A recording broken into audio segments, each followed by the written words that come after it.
총선을 앞두고 지방자치와 자치분권에 대한 요구의 목소리가 높아지고 있습니다. 부산에서도 다양한 시민 참여형 의제들이 제시됐고 지자체와 지방의회, 정당 등이 실현 방안에 대한 의견을 내놨습니다. 음식점 운영이나 공공기관 인턴 등의 기초적인 형태이던 취약계층의 자활 사업이 진화하고 있습니다. 금정구에서는 케이터링 사업단 형태의 자활 사업이 진행돼 또 다른 선순환 구조를 만들고 있습니다. 부산시가 출산율을 높이기 위해 정부의 아동수당과는 별도로 부산형 아동수당을 시범 도입할 계획입니다. 일회성 지원금을 폐지하고 10에서 20만 원의 월정액 아동수당을 지급하는 것이 주요 내용입니다. 새해부터 해운대 구민이면 누구나 산후도우미 서비스를 이용할 수 있게 됩니다.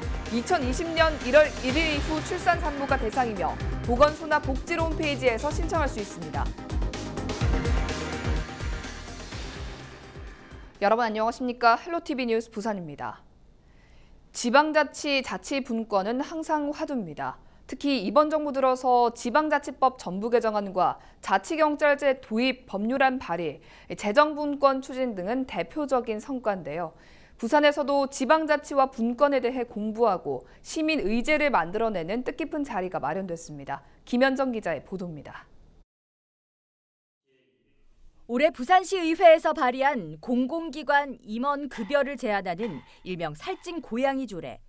위법성 논란에 부산시가 공포를 거부하기도 했지만 결국 행안부는 공공기관 임원 보수 상한 규정에 대해 지방 공기업 등의 상위 법령 개정을 추진키로 했습니다. 부산발 자치 입법권에 진전된 대표적 사례입니다.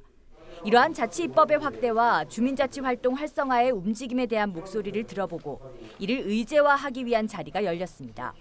기초자치단체장과 광역기초의원, 정당 관계자 등은 저마다의 자리에서 이를 위한 실현 방안과 변화의 움직임에 대한 의미 깊은 의견을 내놓았습니다.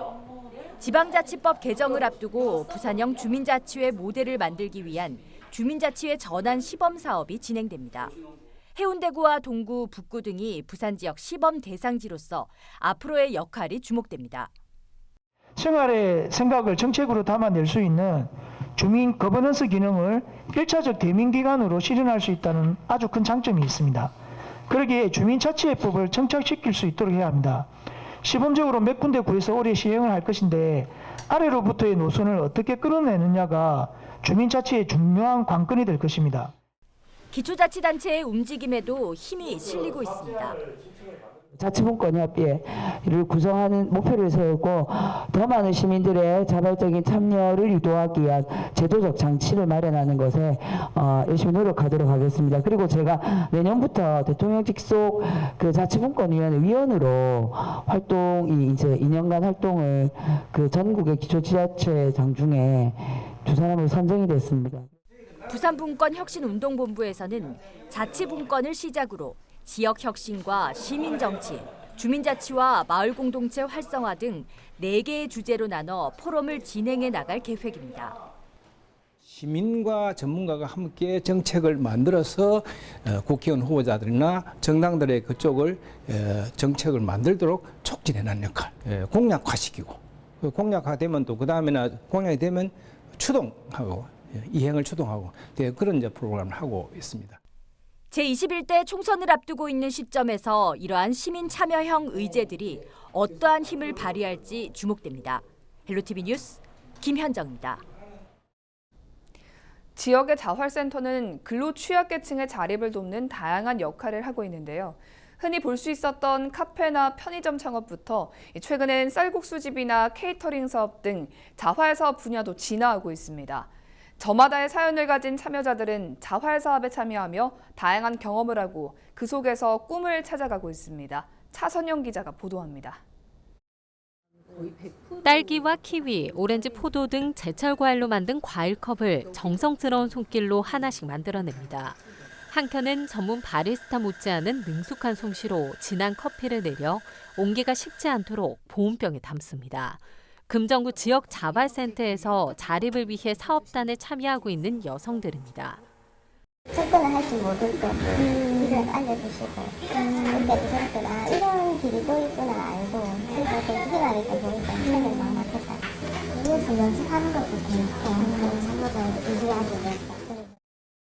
쌀국수 가게에선 과일과 커피가, 반찬 가게로 운영 중인 곳에선 샌드위치가 준비됐습니다. 여기다가 혼자가 돼서 애들 키웁니다. 그런 것이 힘들죠. 식구 4명이 서로가 마음도 맞고 하다 보니까. 자발 사업 참여자들이 정성스럽게 만들어낸 음식들이 배달되고 평소 비어있던 공간은 작은 카페로 꾸며졌습니다. 연말 직원과의 모임, 기대 이상의 케이터링 서비스에 만족스러운 모습입니다. 썰렁하다고 생각했는데 너무 조금 화려하게 파티하는 분위기로 구성이 돼서 너무 좋은 것 같습니다. 부산에선 처음으로 금정구 지역 자발센터에서 시작한 케이터링 사업단. 저소득층의 자립을 돕기 위한 자발 사업은 흔히 볼 수 있는 카페와 세탁, 밑반찬 가게부터 이제는 쌀국수집, 케이터링 사업 등으로 진화하고 있습니다. 자발 참여자들은 다양한 분야의 자발 사업에 참여하는 경험을 통해 자립을 위한 자신감을 얻습니다. 스스로 이제 창업 의지를 가지시고 나 좀 카페를 창업하고 싶어요 해서 이제 모여서 최근에 브랜드 카페를 창업하신 분들이 계세요. 3분이, 여자분 3분이 자활센터에 이제 참여자로 참여하시다가 사장님이 되신 거니까 저희가 너무 응원해드리고. 자발 사업에 참여하며 동료들과 함께 걷고 때로는 함께 울고 웃으며 오늘도 그들은 새로운 삶을 만들어가고 있습니다. 헬로티비 뉴스 차선영입니다. 11일 부산 지역의 미세먼지 수준이 나쁨으로 예상되는 가운데 11일 오전 6시부터 저녁 9시까지 부산 지역에 미세먼지 비상 저감 조치가 시행됩니다. 국립환경과학원 대기질 통합예보센터는 11일 아침까지 대기 정체로 미세먼지가 대기에 쌓이고 낮 동안 미세먼지가 추가적으로 유입돼 모든 권역에서 농도가 높을 것으로 예상했습니다. 비상 저감 조치가 발령되면 배출가스 5등급 차량 운행이 제한되고 행정과 공공기관에서는 차량 2부제가 시행됩니다. 고농도 미세먼지는 10일부터 다소 개선될 전망입니다.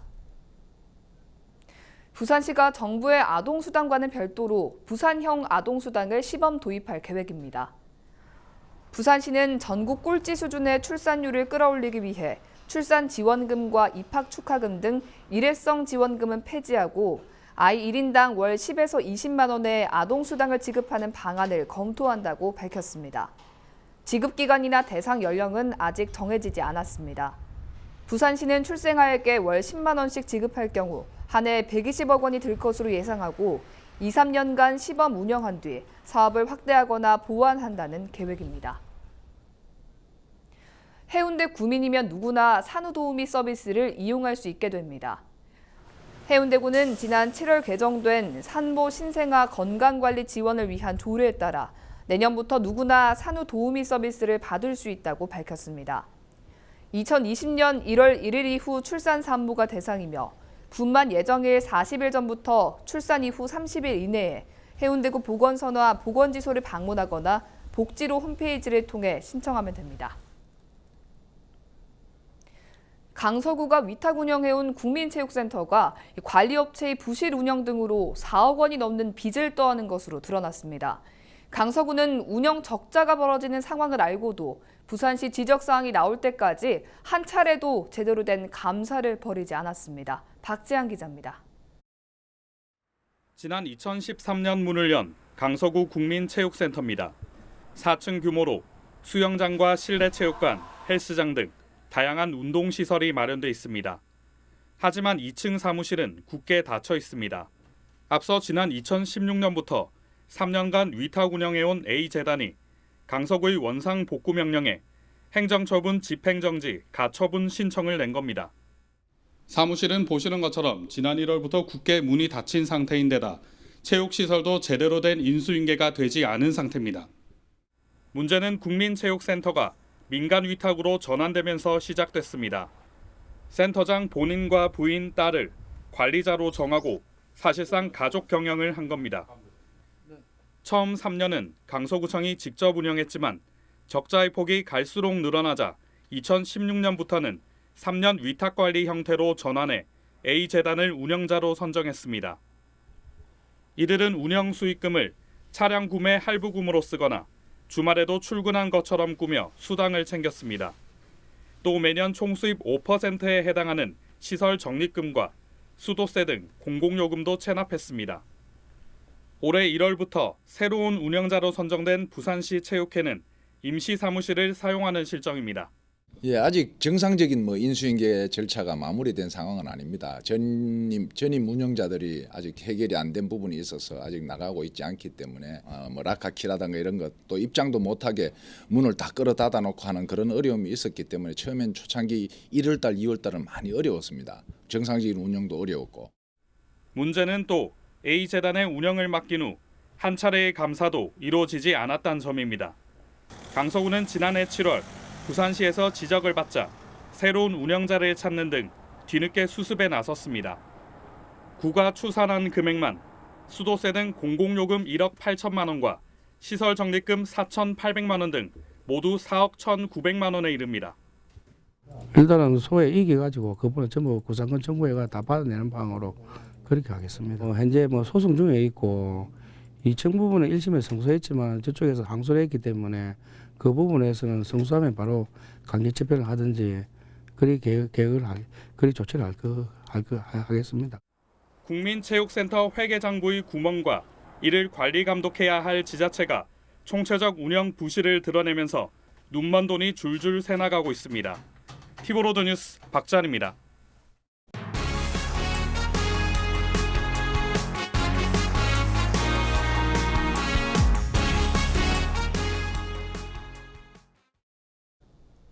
연제구의회 예산결산 특별위원회가 문화체육관을 대상으로 예산안 종합심사를 진행했습니다. 심사에서는 내년도 축제 예산의 적정성과 배산성 집수지 발굴 방향성 등의 의견이 나왔습니다. 최현광 기자의 보도입니다.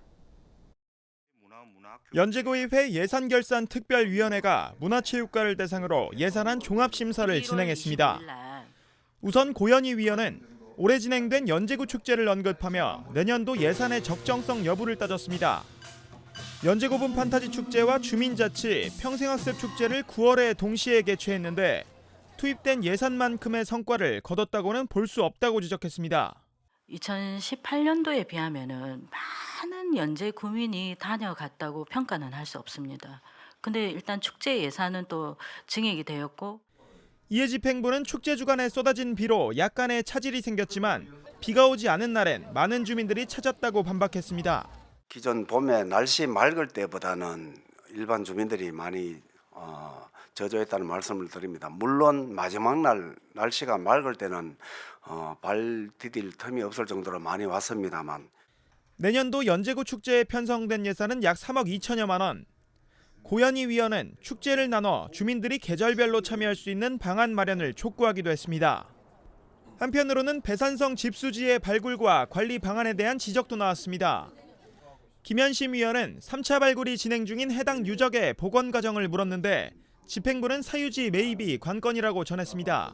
지금 3차 발굴이 진행 중이고 그 발굴이 일단 끝나면 주변에 저희들 그 사유지도 있습니다. 같이 매입을 해서 종합적으로 정비할 계획으로 지금 있습니다. 또 김 의원은 유적지 발굴 현장의 안내문이 다소 허술한 점이 있다며 이를 판넬로 제작해 주민이 오가는 장소에 설치할 것을 주문했습니다. 기존에 설치된 현수막은 비바람으로 손상돼 흉물이 되었다는 것입니다. 판넬에 한번 올라가면 좋을 것 같아요. 이게 왼쪽에 있는 그 안내판 말고요. 예, 그렇게 하시면 좋겠고. 이 밖에도 내년도 개관 예정인 거제국민체육센터의 주차요금 문제도 사전 협의해 주민 편익을 도모하자는 내용도 나왔습니다. HCN 뉴스 최현광입니다. 무소속 성경미 기장군의회 부의장이 모정당 지역위원장의 성추행 사건에 대한 검찰의 무혐의 처분에 대한 입장을 밝히는 기자회견을 열었습니다. 성 의원은 지난달 부산지검 동부지청에서 성추행 건이 무혐의 불기소 처분된 것에 대해 불복하고 오늘 16일 항고 예정이라고 밝혔습니다. 이에 대해 모정당 지역위원장은 기자회견의 내용에 허위 사실이 포함되어 있다며 선거법 위반 혐의로 고발하겠다는 입장을 밝혔습니다. 부산대학교가 10일 2020학년도 수시 모집 합격자를 발표했습니다. 합격자는 총 2,857명으로 논술 전형 619명, 학생부 교과 전형 1,084명 등이며 모집 인원 대비 합격률은 95.3%로 작년보다 0.4%포인트 높아졌습니다. 수시 모집 합격자는 12월 13일까지 등록 확인 예치금을 납부해야 합니다. 부산대 정시 모집은 오는 27일부터 31일까지 모집 단위별로 1,500여 명을 모집합니다. 부산 지역 중소제조업종은 주 52시간 근무제 확대 시행에 대한 준비를 제대로 하지 못하고 있는 것으로 나타났습니다. 부산상공회의소가 제조와 건설, 유통 등 지역 중소기업 233곳을 대상으로 52시간 근무제 대응 실태를 조사한 결과 89%가 이미 시행하고 있거나 내년부터 시행 예정이라고 답했습니다. 업종별로 보면 운수업과 유통업은 70% 이상이 이미 주 52시간 시간에 맞춰 근무하고 있지만 제조업은 36%에 머물렀습니다.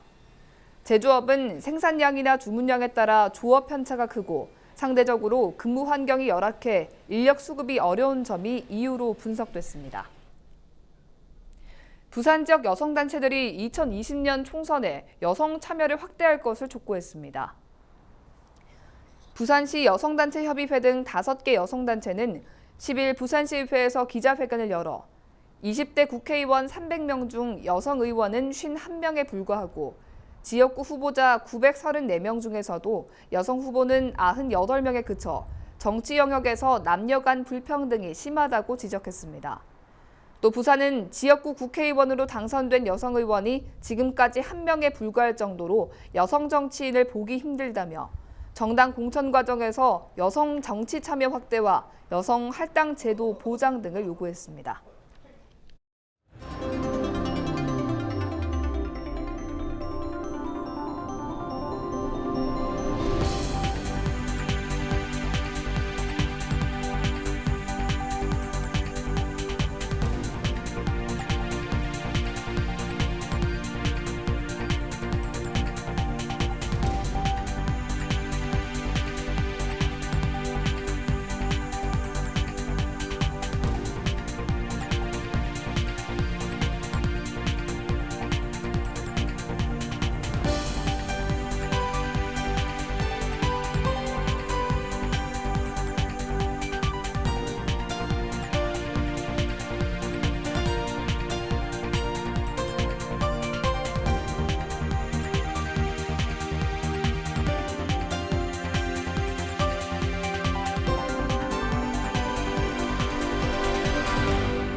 우리 지역 인사동정입니다. 오거돈 부산광역시장은 11일 오후 2시 민선 7기 신규 공무원과의 토크 콘서트에 참석합니다. 정미영 금정구청장은 오후 3시 부산CC 이웃돕기 성금 기탁식에 참석합니다. 홍순원 해운대 구청장은 오후 5시 장산 아이디어 공모 표창장 수여식에 참석합니다.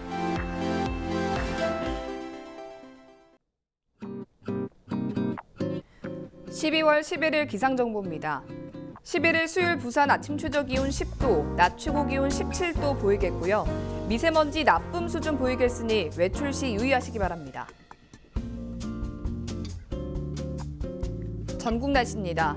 중부는 대체로 흐리고 서울, 경기는 아침까지, 강원도와 충남은 낮까지 비가 내리겠습니다. 바다 날씨입니다.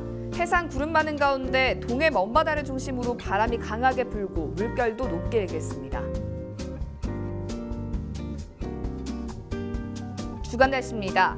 목요일부터 기온이 소폭 떨어지겠고요. 바람이 강해 체감 온도는 낮아 더 춥겠습니다.